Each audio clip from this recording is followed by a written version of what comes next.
Delisa menarik nafas dalam kemudian menghembuskannya pelan. Ia sedang menenangkan diri sebelum membuka pintu. Arthur baru saja mengajaknya untuk jalan-jalan sore dan tentu saja Delisa tidak menolak waktu hatinya terasa ketar-ketir. Masalahnya itu, sekarang kan status mereka tidak hanya sebagai bos dan sekretaris, tapi udah ada ikatan pribadi di antara mereka. Mana cincinnya bisa sangat pas begitu di jarinya. Ia masih belum percaya bahwa sekarang dirinya dan Arthur memiliki hubungan lebih. Pacaran aja belum, tiba-tiba langsung dilamar aja. Pikir Delisa tak habis pikir. Membuka pintu, Arthur sudah menunggunya. Pria itu langsung tersenyum begitu melihat Delisa yang keluar sambil malu-malu. "Kita mau kemana, Pak?" tanyanya. Delisa entah mengapa malah merasa canggung. Biasanya dia tinggal ceplos-ceplos aja. Kenapa sekarang dia malah merasa butuh menjaga image-nya? Bukankah dari zaman dahulu kala image-nya memang sudah absurd di depan bosnya ini? Arthur saja sudah lihat betapa barbarnya ia saat makan dan betapa jeleknya ia saat sedang tidur. Jalan-jalan aja mumpung senggang, sekalian cari oleh-oleh. Delisa mengangguk aja. Tidak biasanya Arthur mau jalan-jalan saat di luar kota. Biasanya boro-boro mau jalan-jalan, pergi pulang aja bisa di hari yang sama. Mereka berjalan menuju lift. Seperti biasa pula, Delisa berjalan selangkah di belakang Arthur. Jalan Arthur lambat, laun melambat. Begitu juga dengan Delisa, karena memang ia mengikuti langkah Arthur. "Ada apa, Pak?" tanyanya, karena langkah Arthur makin lama semakin memelan. "Mau sampai kapan kamu jalan di belakang saya?" Kening Delisa mengerut. "Biasanya memang begini kan, Pak? Saya jalan satu langkah di belakang Bapak." Arthur mendesah pelan, kemudian menadahkan tangan kirinya ke arah Delisa. "Bapak butuh sesuatu?" tanya Delisa lagi begitu melihat tangan Arthur yang menengadah seolah meminta sesuatu. Arthur menatapnya dan memberinya kode, namun Delisa tidak paham apa maksud Arthur. Lagi-lagi Arthur menghembuskan nafas pelan. Tangan apa, Pak?" Arthur yang gemas sendiri melihat respon Delisa langsung mengambil tangan kanan gadis itu kemudian menggenggamnya. "Tangan ini yang saya maksud." Wajah Delisa bersemu merah saat Arthur menggandengnya. Mereka berjalan bersisihan. "Tapi nggak apa-apa begini, Pak. Kalau ada yang lihat gimana? Siapa yang peduli? Tapi Bapak kan bos saya. Saya ngajak kamu jalan-jalan bukan sebagai bos kamu, tapi sebagai calon suami kamu." Wajah Delisa makin memerah, jantungnya berdetak hebat, tangannya terasa hangat di dalam genggaman Arthur. Tapi bisa-bisanya Arthur bicara seperti itu dengan santainya. "Tapi kan orang-orang gak tahu, gak usah pedulikan apa kata orang, fokus aja ke saya. Lagian siapa juga di sini yang tahu kalau kamu sekretaris saya?" Delisa mengangguk saja, mengikuti kemana Arthur akan membawanya. Mereka berjalan santai berkeliling sambil menikmati pemandangan. Sampai mereka tiba di satu pertokoan, Delisa langsung melepaskan genggaman tangan mereka. Arthur bingung melihat apa yang mendadak Delisa lakukan ini. Awalnya mereka hendak masuk untuk membeli oleh-oleh, tapi di tempat yang sama justru juga ada manusia yang tidak ingin Delisa temui. "Ada mantan bapak tuh," ucap Delisa memberi kode. Arthur melihat ke arah yang Delisa maksud. Kening Arthur mengerut. Memangnya kenapa? Iya juga ya, memangnya kenapa? Tapi kan Delisa belum siap go publik. Mereka baru jadian beberapa jam yang lalu.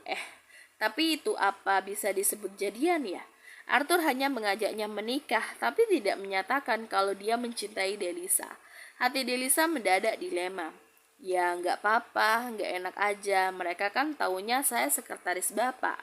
"Lalu apa masalahnya kalau mereka tahu kita punya hubungan?" Delisa cemberut. Dia benar-benar belum sanggup memberitahu orang lain. Dia saja masih belum percaya dengan apa yang terjadi. "Tapi saya belum siap, Pak, kalau orang-orang tahu." Delisa menunduk lesu. "Kamu malu punya hubungan sama saya?" Delisa lekas mendongak kemudian menggeleng. "Ya kali ya malu, yang ada seharusnya Arthur yang malu punya calon istri potongan kayak Delisa." Yang urakan gak ada bagus-bagusnya. Yang gak, gila kali saya pak kalau malu punya calon kayak bapak. Saya belum siap aja, kasih saya waktu sebentar aja. Ya ya ya. Belum selesai mereka berdiskusi, Adit sudah lebih dulu memanggil nama Delisa. Delisa, serunya begitu ia melihat sosok tetangganya. Halo mas, sapanya. Delisa tersenyum canggung saat melihat Adit. Ria juga ada di sana bersama kedua anaknya dan tak lupa Tante Tina. Salah satu orang yang masuk blacklist Delisa menoleh kepadanya. Wajah Arthur langsung berubah datar. Bisa Delisa lihat wajah Adit yang agak mengeras begitu melihat wajah orang yang berdiri di samping Delisa. Loh, Bagas, seru Tante Tina heboh. Delisa bergedi melihatnya sembari mengucap amit-amit berkali-kali dalam hati. Kalian mau beli oleh-oleh juga ya? Sambungnya berjalan mendekat sementara Ria nampak tenang. Ia kembali fokus kepada anak-anaknya. Iya tante, kami mau belanja, jawab Delisa. Karena ia tahu betul Arthur tidak akan menjawab. Pria itu nampak cuek. Adit juga nampak tidak bereaksi lagi. Ia mengambil anak bungsunya dari gendongan Ria. Oh sama dong, kami juga lagi borong oleh-oleh nih. Tante Tina melirik pada Arthur. Arthur nampak tidak peduli dan malah berjalan ke arah tumpukan keranjang belanja. Ia mengambil 2 keranjang dan langsung memberikannya kepada Delisa. Kalau begitu, Delisa mau keliling dulu ya tante. Delisa hendak beranjak pergi kalau aja tadi tidak bertemu muka sudah pindah toko mereka. Bareng aja kalau gitu Del. Kami juga masih mau keliling, ucapnya. Delisa mengeratkan gigi. Malas sekali rasanya ia meladeni orang tua ini. Delisa tidak menjawab. Ia dengan asal memasukkan banyak barang dalam keranjangnya. Gak kebanyakan itu, kok kamu main masukin-masukin aja? Delisa menoleh dan tersenyum tenang. Ini oleh-oleh buat karyawan kantor tante, jadi memang harus banyak. Oh, kantor yang bayarin. Delisa menaikkan alisnya. Enggak kok tante, Pak Arthur yang bayar. Delisa berjalan ke arah Arthur yang sedang berjongkok melihat kerajinan tangan berbentuk hiasan. Pak, mau bayar, debitnya mana? Delisa menadahkan tangannya. Kening Arthur mengerut. Tak biasanya Delisa minta ATM kepadanya. Bukankah biasanya Delisa membayar dengan debit card yang ia berikan?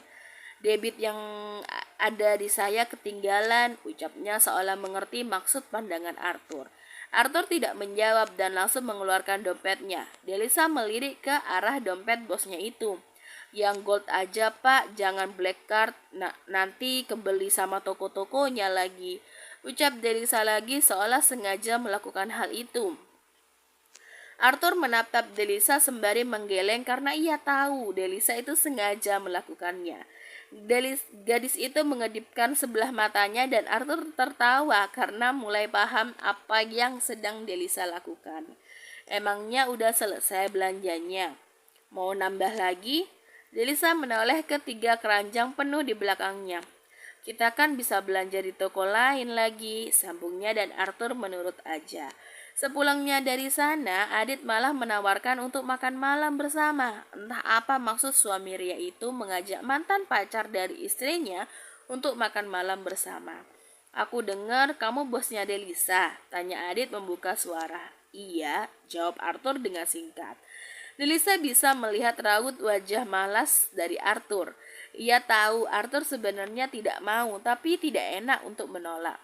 Iya loh Dit, Bagas sekarang sudah jadi direktur. Terus juga mobil yang waktu itu Delisa bawa itu punyanya Bagas ternyata. Iya kan Del? Delisa bergedi, bisa-bisanya nenek satu ini malah membanggakan mantan calon menantunya di depan menantunya sendiri. Adit hanya tersenyum canggung. Sementara Ria tidak berkomentar apapun, ia terus saja diam sejak tadi. Makan malam ini terasa canggung. Handphone Arthur berdering menandakan ada panggilan masuk. Jadi ia permisi keluar sebentar untuk mengangkat telepon. Siapa yang telepon? Tanya Tante Tina. Apa pedulinya juga? Ia tahu siapa yang menelpon bosnya Delisa. Klien kayaknya tante. Klien? Siapa yang kemarin pagi itu ya? Iya tante. Tante Tina beroh Ria. Tak lama Arthur kembali.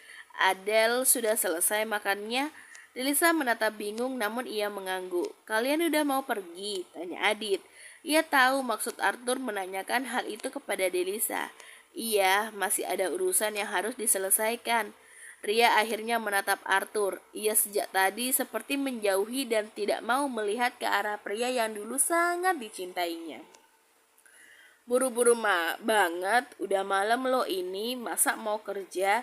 Iya bu, kami ada janji makan malam dengan klien, jadi harus segera ke sana. Oh gitu, ucap Tante Tina lagi, seperti tidak rela mantan calon menantunya itu pergi. Lain kali kita makan bareng lagi ya. Delisa bergedi, tersenyum ala kadarnya. Ngapain juga mereka harus makan bareng lagi? Adele, Arthur memberi kode dan Delisa mengerti maksudnya. Delisa mengangkat tangannya sampai pelayan datang. Kalian mau nambah lagi? Tanya Delisa. Kalau masih mau nambah silakan, soalnya Delisa mau bayar. Nggak usah Del, biar kami aja yang bayar, ucap Ria tidak enak hati. Berbeda dengan Ria dan Adit yang merasa tidak enak, Tante Tina malah dengan tidak tahu malunya menunjuk banyak menu lain. Tante mau tambah menu yang ini sama yang ini juga. Bu, kenapa sih? Kan ditawarin, terima aja, kan gak masalah. Delisa bergedi, ia mulai berpikir beruntung Arthur tidak memiliki mertua modelan Tante Tina ini. Walau ya itu kasihan Adit yang sepertinya jadi makan hati. Setelah itu mereka berjalan kembali. Delisa menurut saja, ia sebenarnya kenyang, tapi sepertinya Tuan Teddy mengajak mereka makan malam. Tapi kok arah jalan mereka malah bukan ke hotel? Loh pak, kok ke sini? Tanya Delisa begitu Arthur malah mengajaknya jalan-jalan di pinggir pantai. Makan malamnya gimana? Arthur menoleh kepadanya. Tangannya meraih tangan Delisa dan menggenggamnya dengan erat. Itu bohong. Delisa tidak mengerti. Bohong? Arthur mengangguk. Saya cuma mau berduaan sama kamu, katanya. Wajah Delisa bersemu merah. Bagaimana mungkin hatinya tidak goyah kalau Arthur terus-terusan menyerangnya begini?